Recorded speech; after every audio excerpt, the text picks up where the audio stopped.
Hello everyone, I am PRANALI SURKAR, working as an assistant professor in the Department of Electronics and Communication Engineering at Marri Laxman Reddy Institute of Technology and Management, Dundigal, Hyderabad. So I welcome you all for the video lecture series of digital CMOS IC design. So in the previous lecture, we have discussed about the course objective and course outcomes, as well as we have started our first unit, which is Introduction to IC Technology.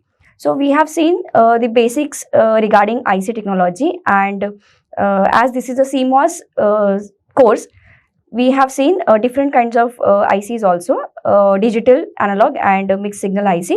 So in this course, we are going to focus on digital CMOS IC design. So in the previous lecture, we have seen the historical perspective of IC, means how IC evolved and who was the inventor of the IC.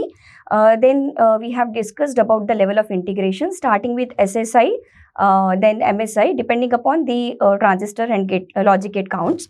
After that, we have seen what are the different issues designers are going to face whenever they want to design the digital integrated circuit. So there are 10 different issues we have discussed earlier.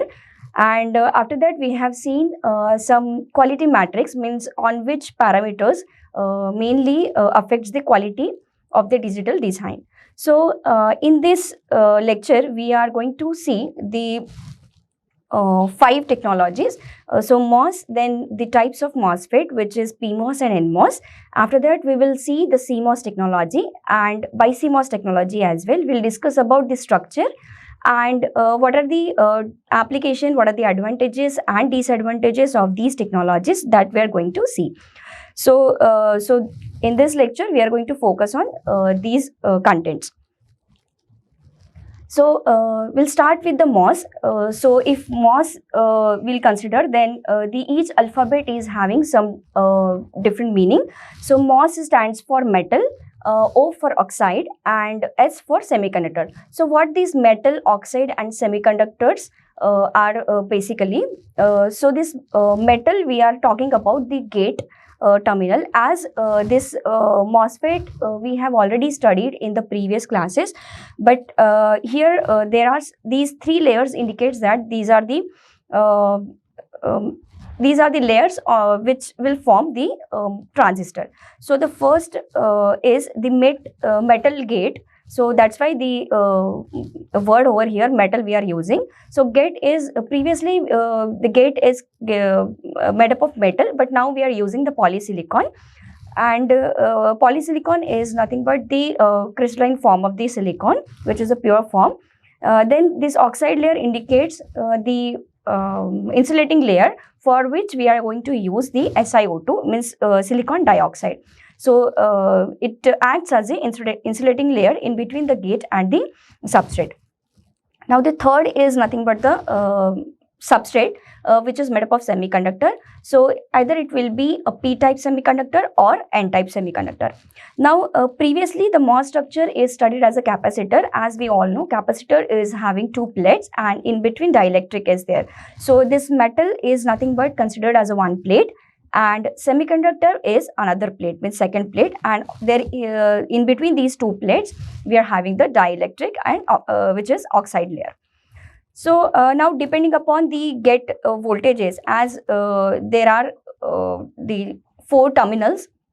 Why 4? Basically we'll consider the 3 terminals as a drain, gate and source, but another fourth terminal is also present, which is nothing but the substrate terminal.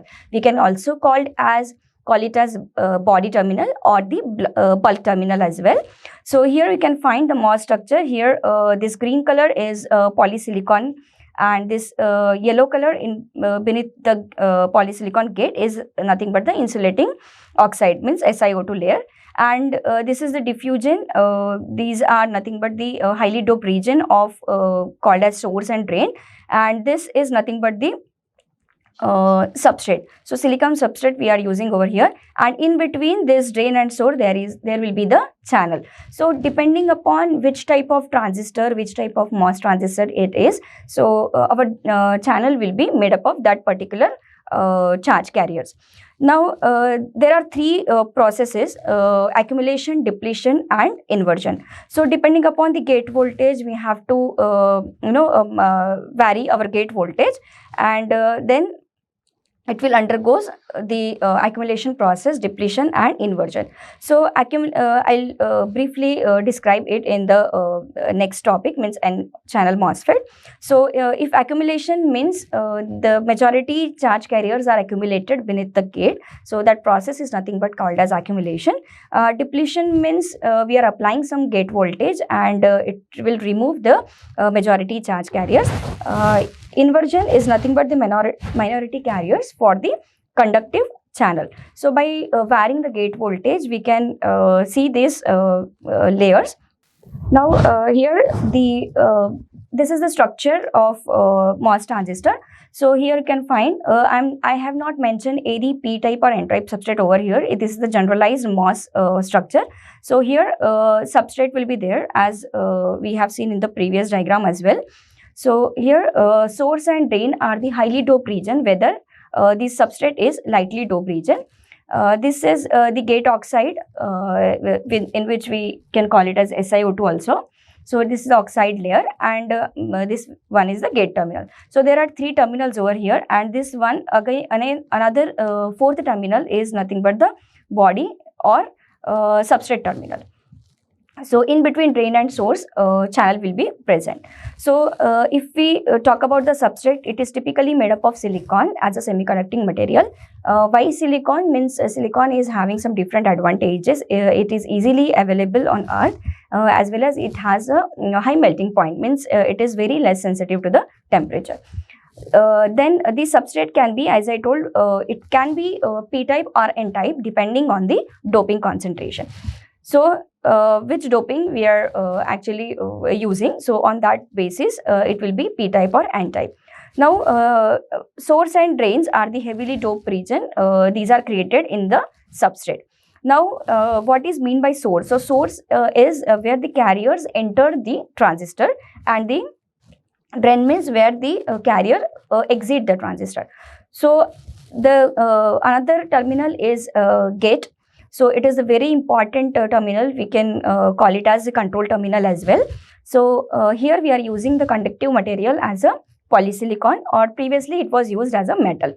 So we will place above the substrate, and but there is an insulated layer, thin layer of oxide in between the substrate and the gate. So whatever the current flow in between the source and drain, that will be controlled by the gate voltage. The 4th one is channel. So there is a region in between source and drain, is nothing but the channel, which is the medium to provide the to transfer the current from drain to source. So as electrons or holes will transfer from source to drain, your current will be in opposite to the flow of charge. So the current will always flow from drain to source. So this conductivity of this is controlled by the voltage applied to the gate. So whatever voltage we are applying to the gate terminal, that will decide the conductivity. Now we'll see the 2 types of MOSFET over here. One is the N channel MOSFET, we call it as a NMOS. Okay, and another one is PMOS. So we'll see in the detail. So here you can see, now I have mentioned over here P. So this is nothing but the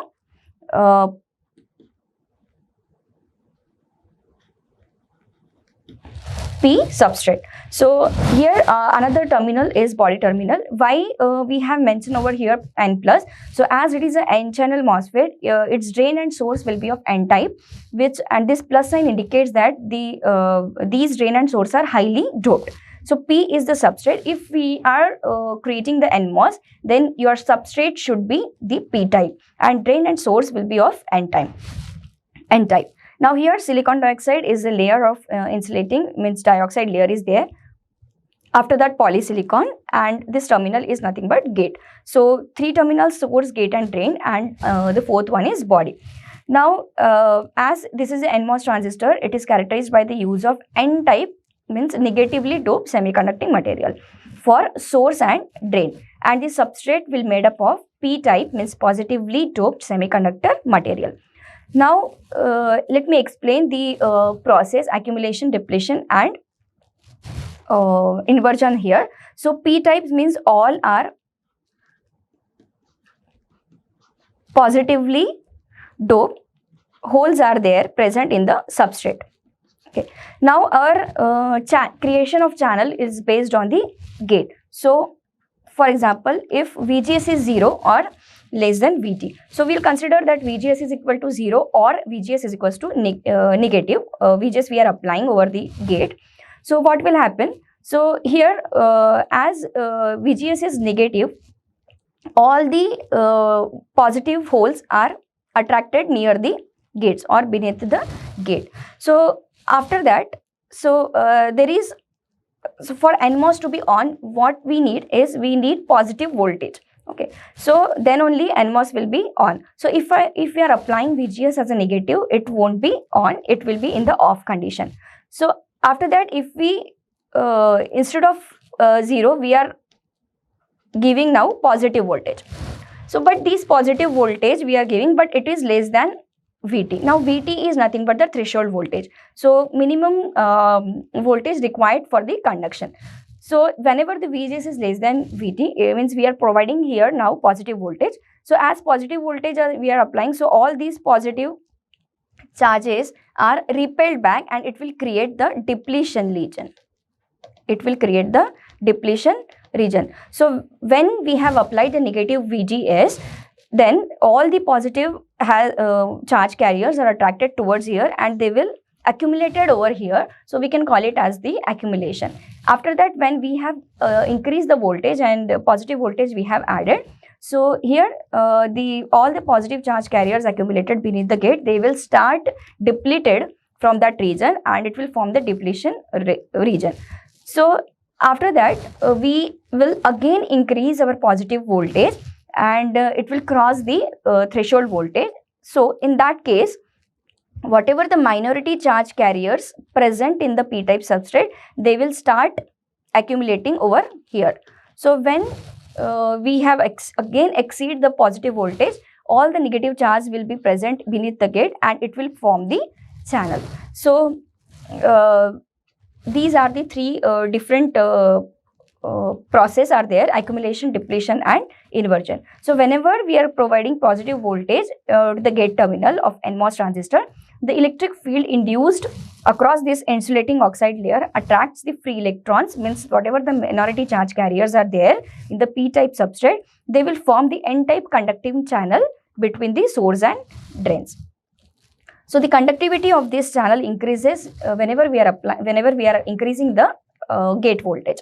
So it will allow the higher current flow between the source and drain terminals. Now here in this this is the switch model of NMOS. So this is the symbol of NMOS we are using in the digital CMOS.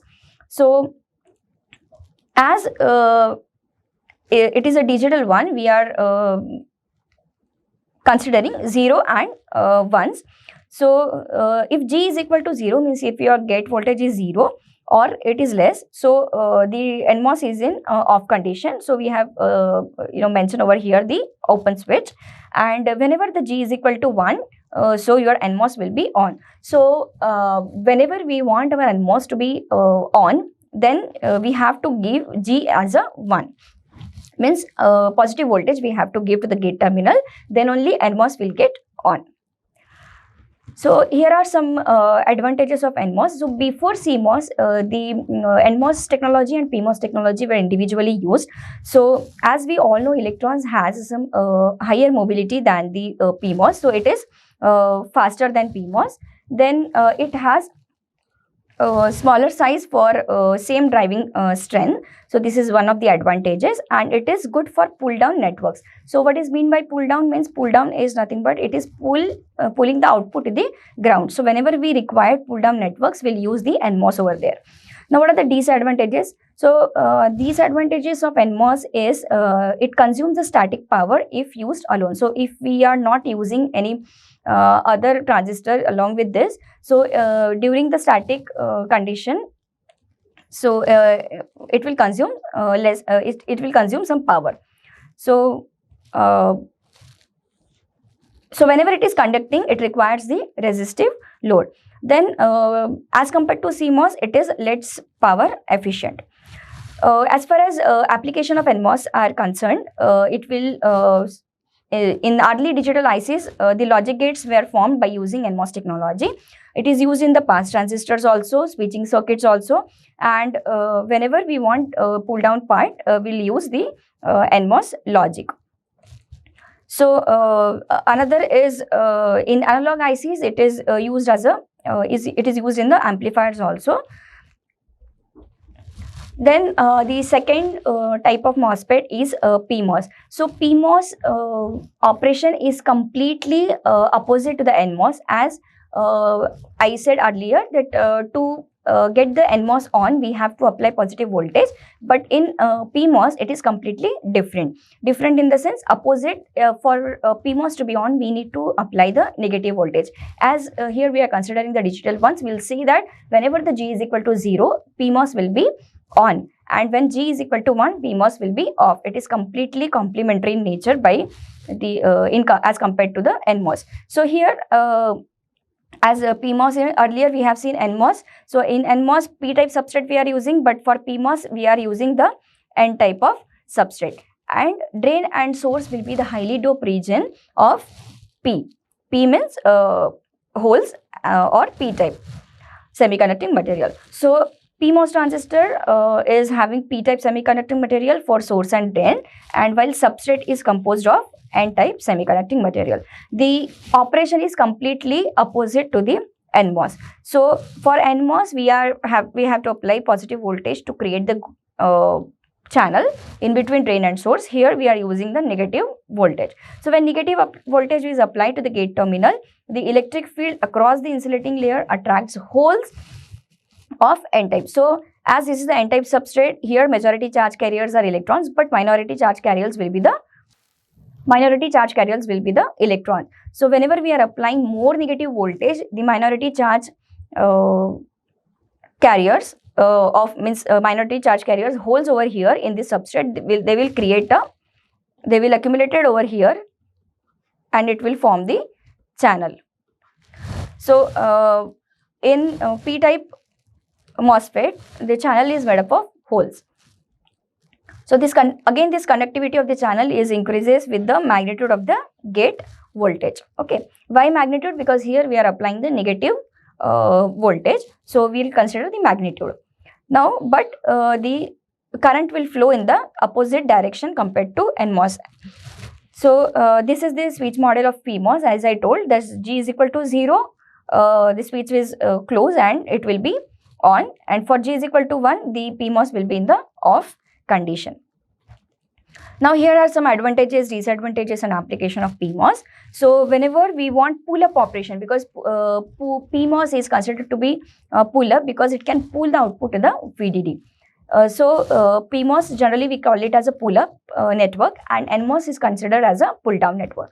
So it complements the NMOS in CMOS design. Whenever we'll see the CMOS design as well here. CMOS is nothing but the combination of PMOS and NMOS. So there NMOS acts as a pull down and PMOS acts as a pull up. So it is very prone to leakage in some configuration, means it will whatever the leakage current will flow in the static condition, it is less prone to this. So disadvantages of PMOS is compared to NMOS, it is having lower speed because of the holes, and electrons has high mobility than the holes. Then it requires a larger area to match NMOS current drive, and it is basically compared to NMOS, it is less oftenly used. Whenever the application as far of PMOS is concerned, it is again used whenever we want pull-up networks. In the CMOS logic gates, we'll use the PMOS over there, and in high side switches also we'll use the PMOS in basically power electronics application. Now this is our main focus of this particular course, that this course belongs to CMOS. So CMOS, MOS we have already seen that MOS is nothing but the metal-oxide-semiconductor. But why this C? C stands for complementary. So complementary metal-oxide semiconductor. Why it is called as complementary means we are using NMOS and PMOS, means combination of NMOS and PMOS we are using over here, but both are complementary in nature. So just now we have seen the opposite operation of NMOS. So for NMOS to be on, we have to give positive voltage. For PMOS to be on, we have to give negative. Means they are complementary in nature. So here in CMOS, we are combining both the transistor at the same time, but their operation will be opposite. So at a time, only one transistor will be on, another will be in off condition. So then same metal-oxide semiconductor describe the structure of transistors used in semiconductor CMOS technology. So just now we have discussed pull down network. So pull down means here we have the collection of n-type MOSFET, and that will connect output to the low voltage power supply rails, means either it is VSS or ground. Now pull up networks means it will connects your output to the high voltage rail, will consider it as a VDD. Now in this diagram we can see the NMOS and PMOS are connected together. Now one main point I have to clear over here, that in the previous one, means for NMOS we have seen that P-type substrate we have used. For PMOS we have used N-type of substrate. Then it will we can create the PMOS. But in CMOS, as we are considering NMOS and PMOS both, for NMOS to be formed, we need P-type of substrate, and PMOS to be formed, we need N-type. But as we have taken P-type substrate as a base, and for this NMOS we can easily formed, but to make PMOS to form, we need N-type of substrate. So for that we have created over here the another substrate which is known as N-veil. So N-veil is nothing but the N-type of substrate to form the PMOS. Now here another P plus and N plus diffusion are here. So and it is nothing but the body terminal, because here this N as only one substrate is there, this terminal is nothing but the body terminal. But in this case we have two different substrate, so for each substrate we need to have the another diffusion for the body. So here P plus, as it is a P-type substrate, P plus diffusion will be there, which is act as a body terminal, and here N plus diffusion is there, which is act as a body terminal for this PMOS. So here the combination of PMOS and NMOS we are using as a CMOS. Now why this CMOS is trending technology, and what are the advantages of this? So first main advantage is nothing but it is having low static power consumption. Means it will only draws the power during the during switching. If it is not if the activity is not going on, it is having the very low power consumption. Another is nothing but the high noise margin, means good reliability. So noise margin is nothing but the level of noise, how much the system is withstand even if the presence of noise. So CMOS is having high noise margin. Then it has a high packing density, ideal for VLSI, because high packing density is nothing but millions and billions of transistor we are integrating on the same silicon wafer. So again it is a big advantage for us. Then scalable with technological nodes. Scalability is in the sense that the ICs, whatever components we are using, transistors and other logic gates and periphery, we are mounted on a single chip, but the size is continuously shrinking. So scalability matters more, because we need our device which in miniaturization form. Then there is no need for resistor in logic design. So these are all the advantages of the CMOS technology. Now there are some disadvantages also, because if we fabricate NMOS separately and PMOS separately, it is having some less number of steps. But as we are combining here both N and P well, so here one extra well we required as a N well or P well, depending upon the formation. So the fabrication process somewhat more complex. Now if we use pure form of NMOS logic, then it is somewhat faster, but as here we are combining the PMOS as well, so slightly slower than the pure NMOS. Now there is a latch-up risk also. Now what is mean by latch-up? So latch-up is nothing but the undesirable short circuit. Okay, this is the short circuit condition because of the parasitic structure. Now short circuit happened whenever there is a high current flow and which is continuously flowing, which can destroy or damage the chip also. Now where we can use this CMOS? So there is a wide range of applications of CMOS in the digital as well as analog also. So in as far as digital concerned, it is used in the microprocessor, it is used in the memory chips as well. Then ASIC means application specific ICs, it is used. Then SoC also means system on chips. Mobile devices, wearable and image sensors, FPGA, which is field programmable logic array, gate array, and VLSI circuit. So there is a lot of applications in the in different kinds of fields also, whether it is a biomedical, whether it is a space, defense. A lot of applications are there where we can use the CMOS technology. Now we'll move towards the BiCMOS technology, which is again the very important technology as far as mixed signal applications are concerned.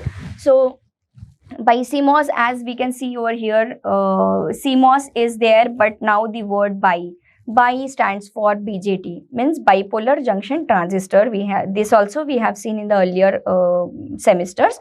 So basically this is nothing but the hybrid technology. Hybrid technology in the sense we are actually combining two different technologies over here to form the ICs, and which is useful for the different application. So this is nothing but the hybrid technology which will combine the CMOS technology.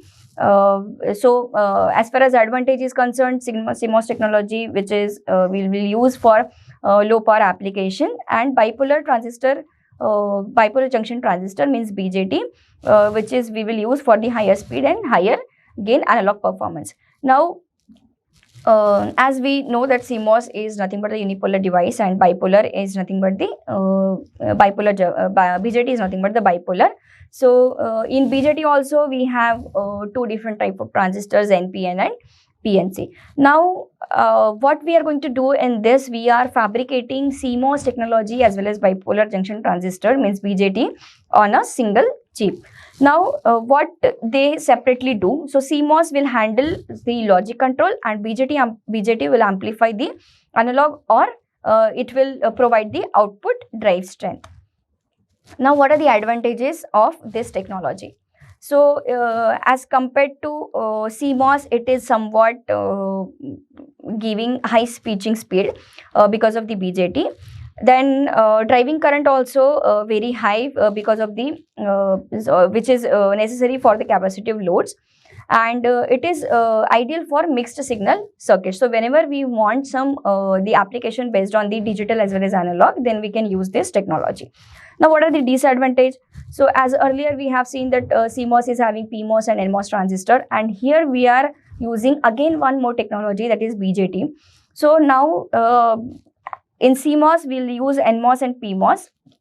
Again we have to add the BJT, whether it is NPN or PNP. Now three different technologies we are merging together, so definitely its fabrication process will get complex. Then cost is also will get higher than the individual NMOS, PMOS or CMOS.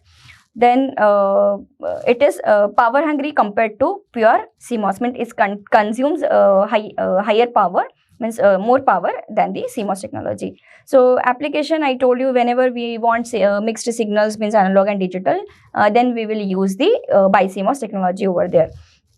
So whenever we want some high speed buffers or RF signals, radio frequency signals or circuits, we'll use the BiCMOS technology, and analog front ends in the communication system. So BiCMOS technology also having a lot of advantages in the advantages and application. So here as two different technologies are combined together, we need some more fabrication process over here. So whenever we'll see the fabrication steps, we'll see what is meant by this epitaxial layer and what is meant by this p-type. So as it is a BJT, whether it will be having PNP and NPN. So terminals are different in the CMOS. Source, gate and drain terminals are there. Here collector, base and emitter regions will be there. Now this is the summary of comparison between all four technology. So as far as carrier type is concerned, the NMOS is having carrier type electrons. In PMOS, holes will be the majority charge carriers. In CMOS, both NMOS and PMOS will be the charge carriers, means positive as well as negative. In BiCMOS, as it is a combination, means electrons will be there, holes will be there, and BJT. Now, BJT means depending upon the type of BJT, means whether it is an NPN or PNP. So, depending upon that, charge carriers will be there. Then, as far as speed of this technology will concern, NMOS, if individual NMOS we are using, it will have the high speed. PMOS is having some lower speed than NMOS, and CMOS is having medium high, because here PMOS is also is incorporated. And then BiCMOS is having in terms of speed, it is very high. Now power consumption is NMOS is having high static power. Then PMOS again same high. Then in CMOS very low static power consumption is there, or in BiCMOS it is medium range. In previous also we have discussed this point that if individual PMOS and NMOS is there, means fabrication process involves some lesser steps. Then in CMOS, 1 or 2 steps are more than NMOS and PMOS. But in BiCMOS, because of CMOS and BiCMOS, bipolar junction transistor, the fabrication process will get complex. As fabrication process involves some more steps in the BiCMOS, the cost will also get high. So NMOS and PMOS are somewhat low cost. CMOS is having medium cost and high cost in the BiCMOS. Now applications also, as there are wide applications, I have mentioned over 1 or 2 applications over here. So whenever we need pull down logic, we'll go for the NMOS. If we need pull up, we'll go for the PMOS. And almost in all digital system CMOS, in analog also we are using the CMOS. But almost in digital systems, we use the CMOS technology. And whenever we want the high speed performance in the analog as well as digital, then we will go for BiCMOS technology. But as it is having some disadvantages, that cost and the fabrication steps. So these is all about the all 4 technologies we have seen over here. In the next class, we'll see the another different topics of the unit 1, and here I hope you have all understood what are the difference between all these technologies. Thank you so much.